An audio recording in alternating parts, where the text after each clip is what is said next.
Right, good afternoon and welcome to today's broadcast, which is along the banks of the River Trent, heading west, some 5 miles west of Nottingham, near a place called Attenborough. Now, the other day I posted an article about the 9 principles of policing. These 9 principles were apparently introduced by Robert Peel, who is credited with the setting up of the the Metropolitan Police. I mean, they were called Peelers and Bobbies on account of his name. And what struck me was how honourable a code it was. And obviously, when we talk about the de facto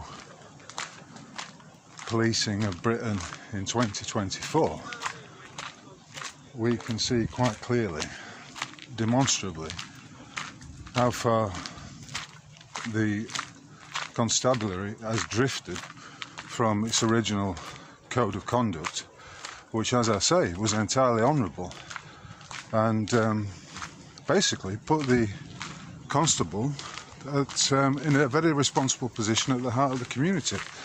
The constable was a position that went back, from what I can gather, and I haven't looked any further, to the 1200s.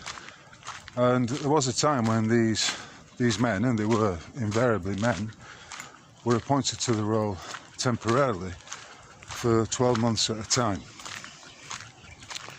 Now,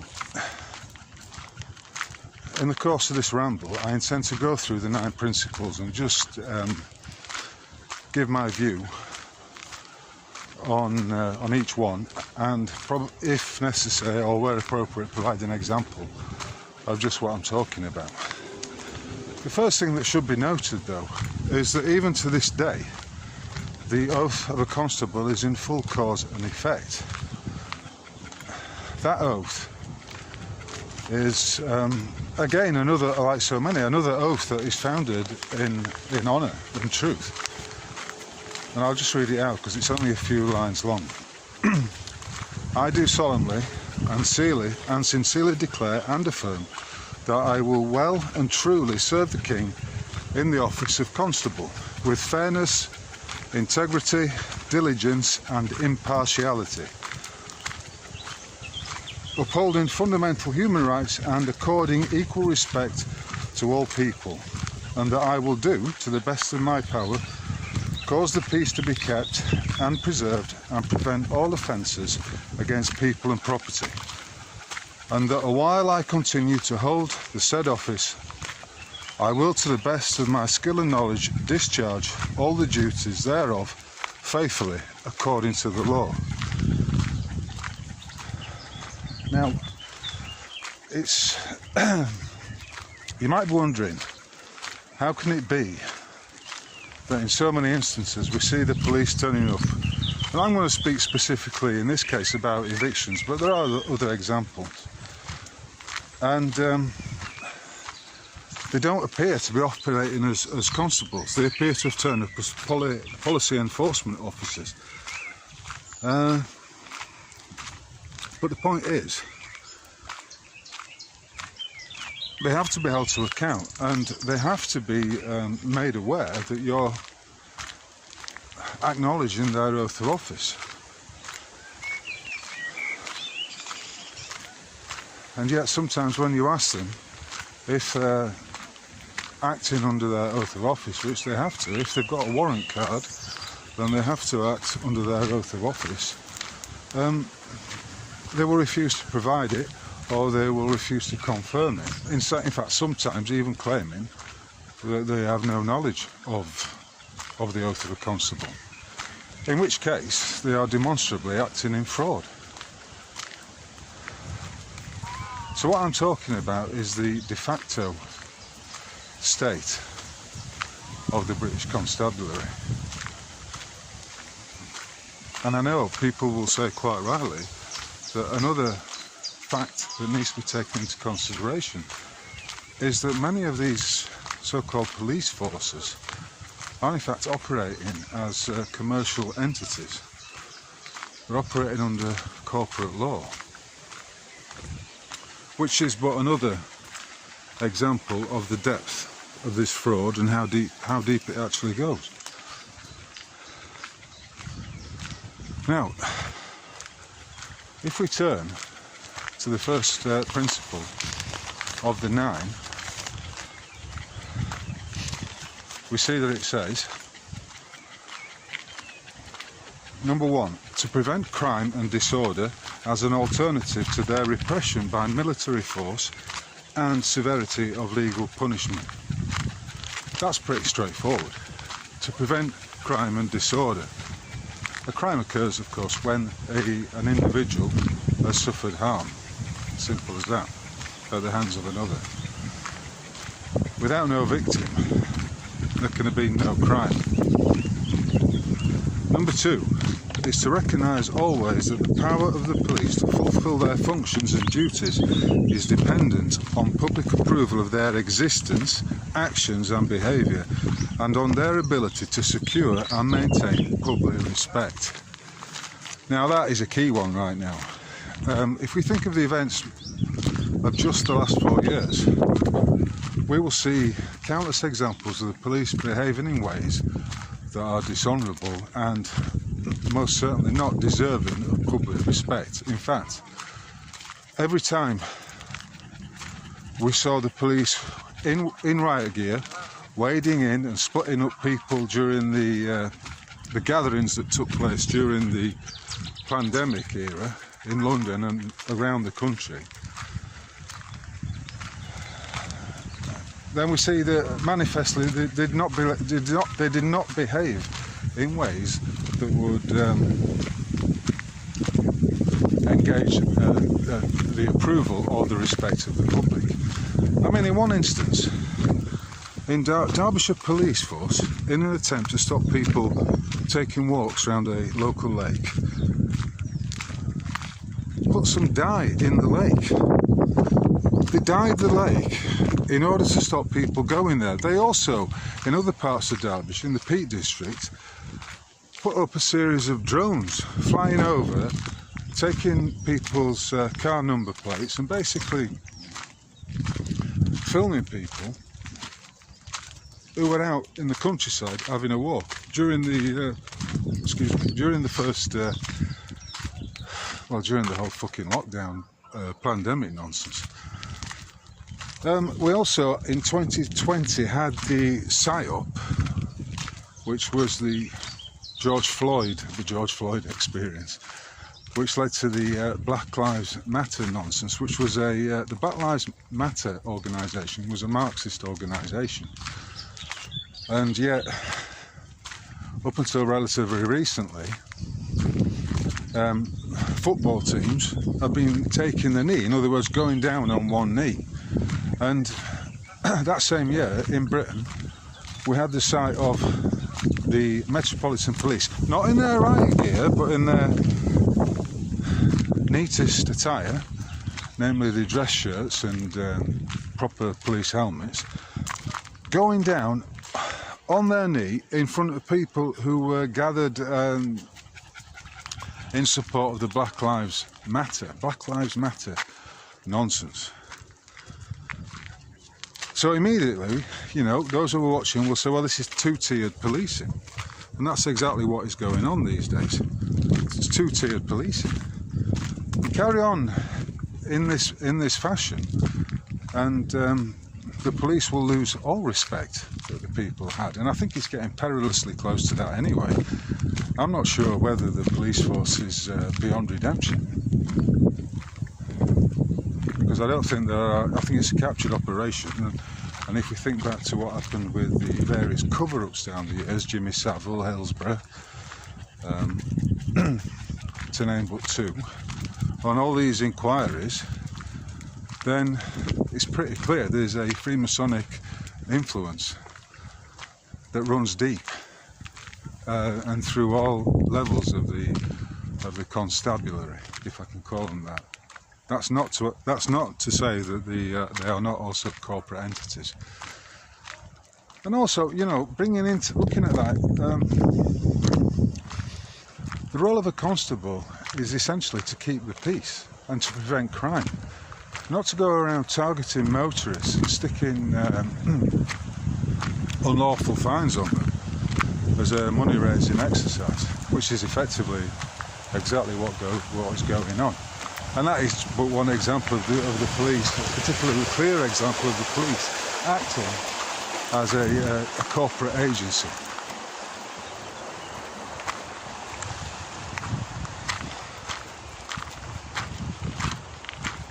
And you've also got another example of this two-tier policing is when the police refuse to arrest individuals who may be of a certain religious or political persuasion. As I mentioned there, the Black Lives Matter, people were committing crimes and the police were letting them off, just as they won't go in when there's been an incident involving Islam, because they don't want to be seen taking action against Muslims in case they are viewed as being racist. And it's all fucking nonsense when you unravel it, because if you look at the incidents of, say, Black Lives Matter were claiming about the uneven behaviour of the police towards them, the uneven, heavy-handed treatment they were receiving. But once you start to look into the statistics, you see that that's utterly nonsense, because in America, at any rate, the number of individuals that are killed by the police is in greater numbers in the white community. So there's no evidence backing up such a claim that the police are heavy-handed or unfairly treating members of these so-called ethnic minorities. It doesn't stand up to close scrutiny.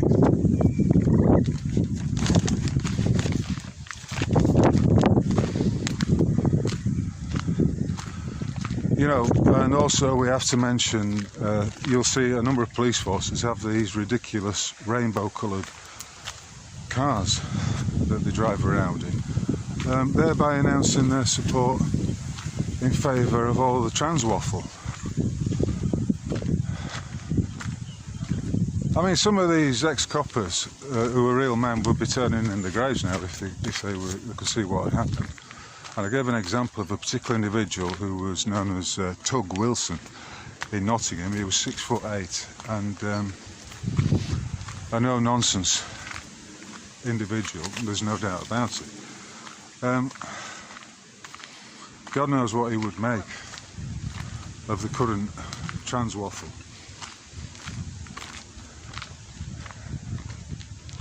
The third one is to recognise always that to secure and maintain the respect and approval of the public means also securing of the willing cooperation of the public in the task of securing observance of laws.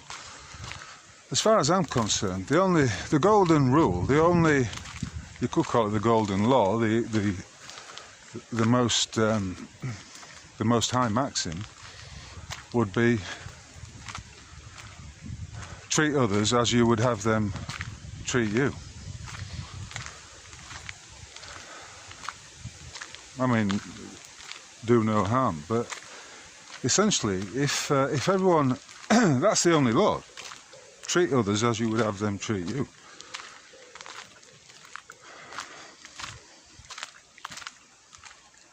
Don't cause any harm to other people. I mean, I'm an advocate of complete and utter freedom for the individual, but I have to accept at the same time that some people are seemingly incapable of having freedom, which you may argue is a reason for some kind of police or peacekeeping force. And there are individuals around the country who are being trained up as peace officers, and I applaud that, because the de facto system that we have now is quite probably too far gone. It's riddled with the woodworm of wokeness and Freemasonic sorcery, and the incompetence of a lot of those who claim to the honourable role of police constable. I mean, there was also a time when, and I don't wish to sound all nostalgic here, because I'm not really advocating or suggesting that there was a time, a golden era, when all the police were like Dixon of Dock Green. They were benevolent and fair-minded individuals. I'm not sure if that time ever really existed, on the basis that you're always going to get certain individuals who are attracted to positions of power where they can lord it over others, and the police force is no exception to that rule. But nevertheless, we have come a far away from that ideal. And you know, for instance, even the requirement that a lot of police forces had that every constable should be at least 6 foot tall. That seems entirely reasonable to me. But the situation now is, quite frankly, preposterous. When you've got women, short women, or dumpy women, as often seems to be the case. That dumpy is different from the hefty kind of women that the Birmingham. I'll show you an advert for the Birmingham police force from the I think it's the 1930s, in which they're specifically targeting what they call hefty girls, which would suggest, you know, they wanted sporting types who were strong, not as strong as men, of course, as they could never be that, but who were strong enough and robust enough to take on a role in the public as a public servant. And you know, ultimately the police are just public servants. They've taken on that role, as I've confirmed in the oath of a constable, to act impartially, to act without fear or favour against individuals.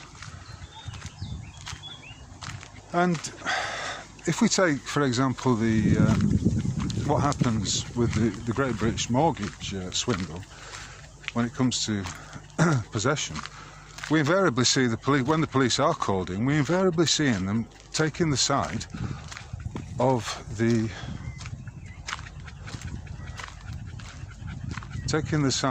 bailiffs, without question. You know, they'll turn up and they'll go into a confab with them.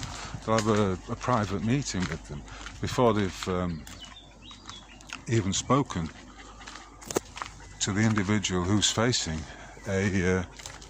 There's a fucking footpath closed here. Yeah, unfortunately, I've missed the signs because I've been talking too much, according to the security guard. This footpath is closed, so we're going to have to take a detour. Now, the police, and I'm talking, a lot of this I'm talking from direct experience about the police taking sides, and invariably taking the side of the bailiff or the debt collector.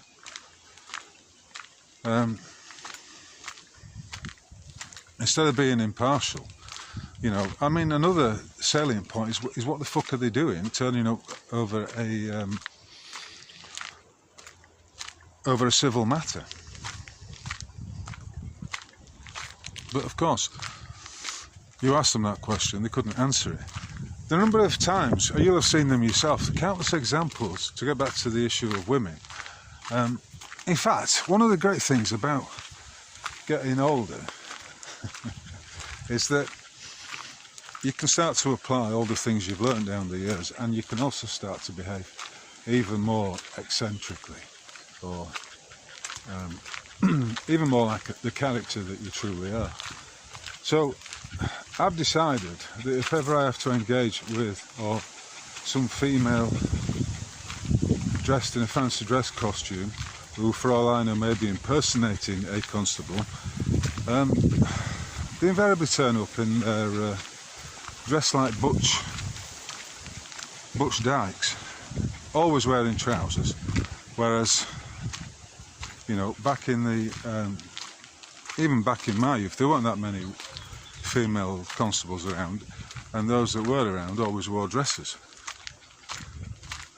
So I've reached that point now where I'm just going to say, listen, look, I'm going to say to the, if one of these individuals is trying to engage me, I'll say, listen, look, I'm afraid I'm just too long in the tooth to listen, or indeed to take any advice or instruction from a woman who's wearing trousers. I mean, after all, I was brought up in that generation where the catchphrase was, you know, if a man was henpecked, if the woman was ruling the roost, then the rhetorical question would be, well, who's wearing the trousers in that marriage? Meaning that the woman had usurped the natural position of the man. So that would be my take on it. And when I've seen these, they're invariably young lasses now, maybe with degrees in sociology and fuckwittery and pseudo-political nonsense. They're all invariably stand with their thumbs in their waistcoats, their stab vests, or with their hands in their pockets. And increasingly, as is the case nowadays, they've got they're tattooed up to the bloody gills, which I would argue is not a good look for a constable. However, you could say, well, the constable, and I'll come on to this in a minute, the constables are a reflection. They are the public, and they are a reflection of what the public is at right now. And there are many, many tattooed individuals. But still, even on a rudimentary level, some of these people who are acting as constables should understand that you don't stand around with your fucking hands in your pockets, as some of them seem to do. And I know you may say, well, that's a trivial point, but we're talking about standards here. If you're in the public and you've taken on the role and you've sworn an oath to be an impartial upholder of the peace, who's willing to step in and assist people without fear or favour, impartially, then you shouldn't be standing around with your fucking hands in your pockets, umming and ahhing and not knowing the law that you're attempting to impose. And that, of course, means knowing exactly what the limitations are on your power. If you can't articulate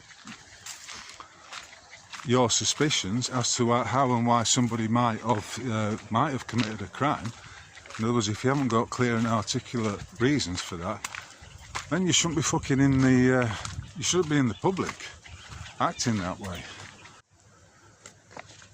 Right, number 4 is to recognise always that the extent to which the cooperation of the public can be secured diminishes proportionately the necessity of the use of physical force and compulsion for achieving police objectives. Again, that's common sense.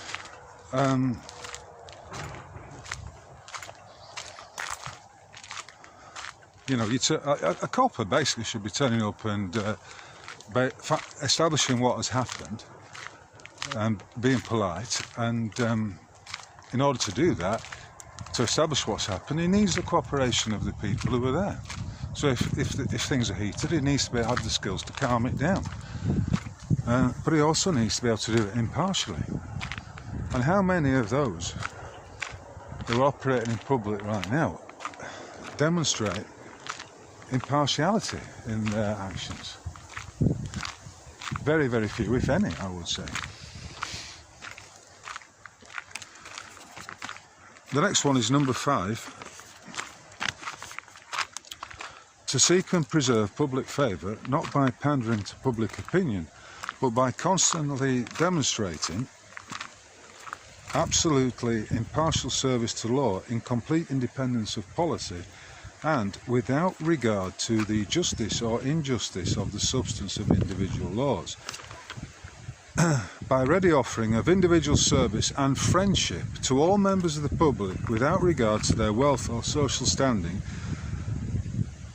by ready exercise of courtesy and friendly good humour, and by ready offering of individual sacrifice in protecting and preserving life. How many of these individuals are in good humour? How many of them are respectful?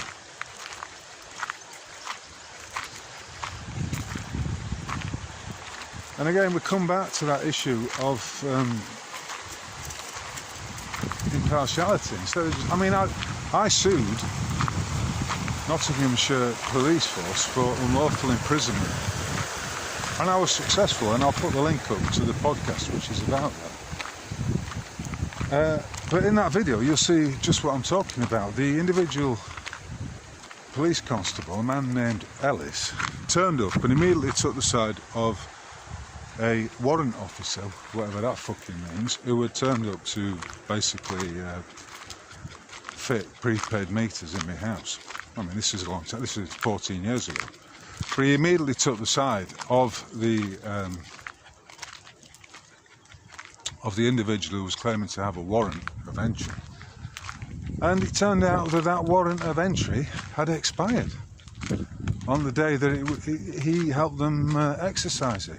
It's also fair to say that I wouldn't have been evicted were it not for the assistance of Nottinghamshire Constabulary.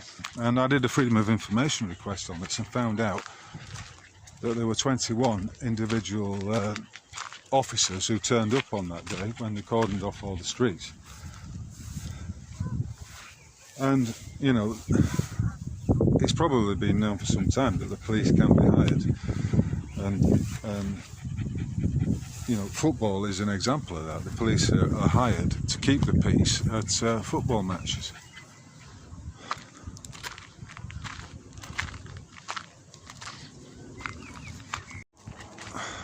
The classic example recently of this two-tier policing I'm talking about occurred in the video that I'll put the link to, when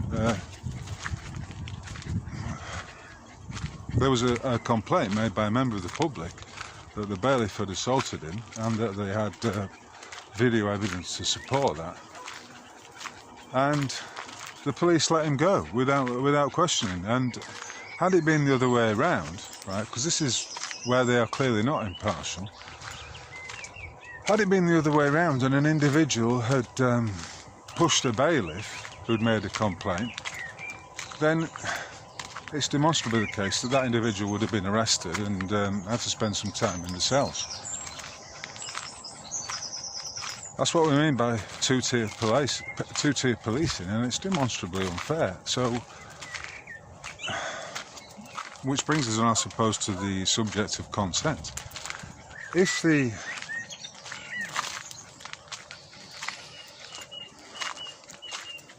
adage is that policing is by consent in this country, and that fits in with all of what I've just read out.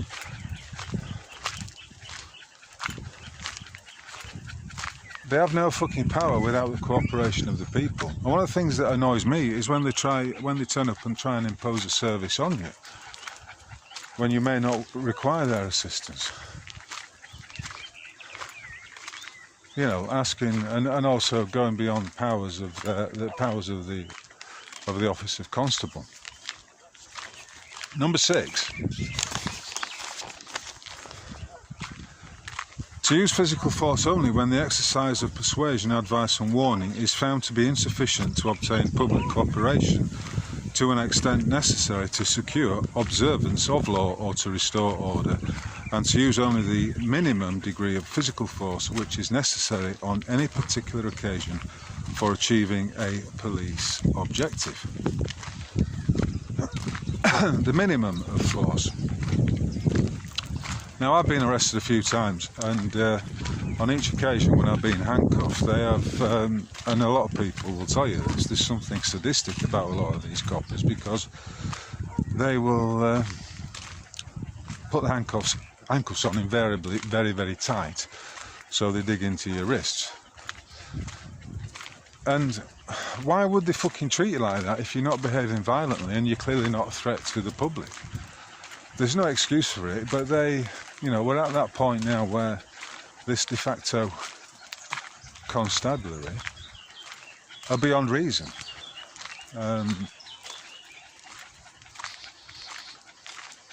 They don't have the capability. I mean, do they even have the capability of understanding what I've just said?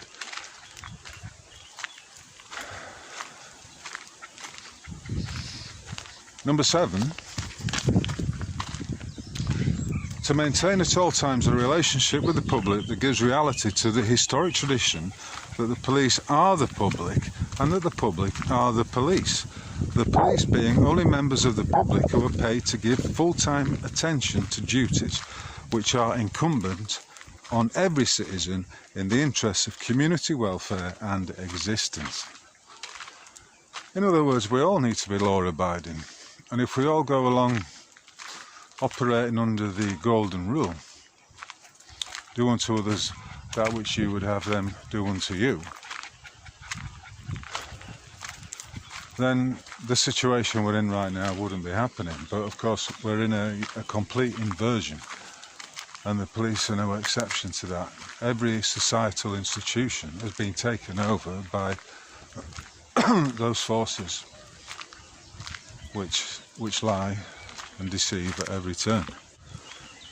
Yeah, so this point about them acting in the interests of community welfare is an interesting one, because in whose interest is it for them to turn up at evictions, which are civil matters, and aid and assist the bailiffs? How does that help the community? How does that help the indigenous people of these lands? And of course, you could argue reasonably that many of these constables are acting as traitors when they turn up and they take the side of someone else on the basis that they are a bailiff, a debt collector, that they belong to a particular religion like Islam or Judaism, or that they are a transvestite dressed as a woman. All of this woke nonsense. I mean, as far as I'm concerned, they shouldn't be getting involved in any of that shite at all.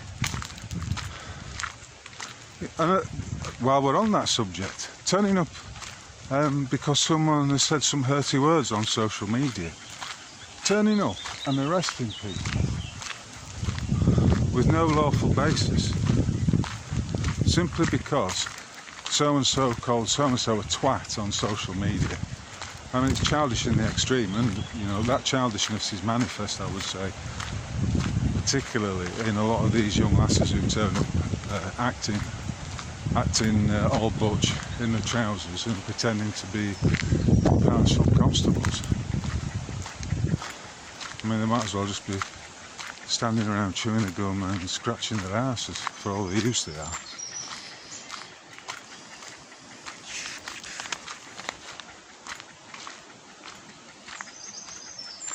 Number 8, to recognise always the need for strict adherence to police executive functions and to refrain from even seeming to usurp the powers of the judiciary of avenging individuals or the state, and of authoritatively judging guilt and punishing the guilty.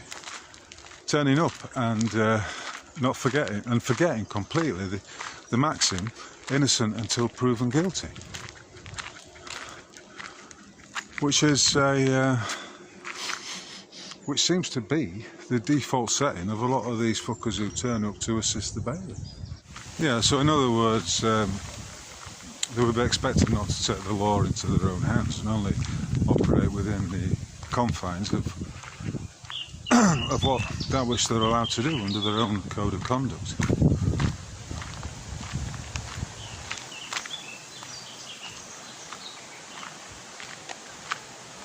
The final one, number 9,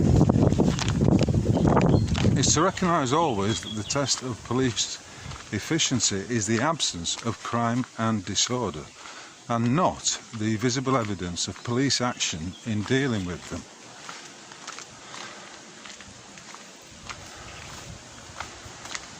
I mean, some people have called for more bobbies on the beat, and you could argue that that would be an issue. That would certainly go a long way to fixing matters, but I would say the police force is wholly inadequate in many ways, and I mean, a lot of them nowadays are like overweight, out of shape. You know, a far cry from any level of required fitness.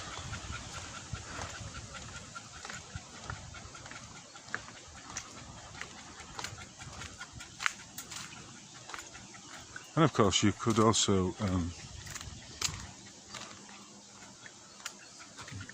bring up the point about the failure of the police to investigate fraud. Oh mate, it's a civil matter, we can't go near that, it's a civil matter. No, it's not. Fraud is a criminal matter. Those are then the 9 principles that were laid out almost 200 years ago with regard to how the constabulary should be behaving, which is a far long way from where we are right now. Anyway, this has been episode 42 of the Roadcast, and if you've made it this far, I thank you very much for your attention. And if you're feeling particularly appreciative, maybe you'd like to buy me a coffee or several at the Buy Me a Coffee button on my website, roguemail.org. If you do so, please leave a comment and I will get back to you. On that subject, I'd like to thank David R. and Stephen, also known as Sam, for their recent very kind donations. And indeed anyone else who has recently bought me a coffee or two. It is truly appreciated. And so, from the banks of the River Trent, some 5 miles west of Nottingham, it's goodbye from me, and I'll catch you on the flip side. Cheers.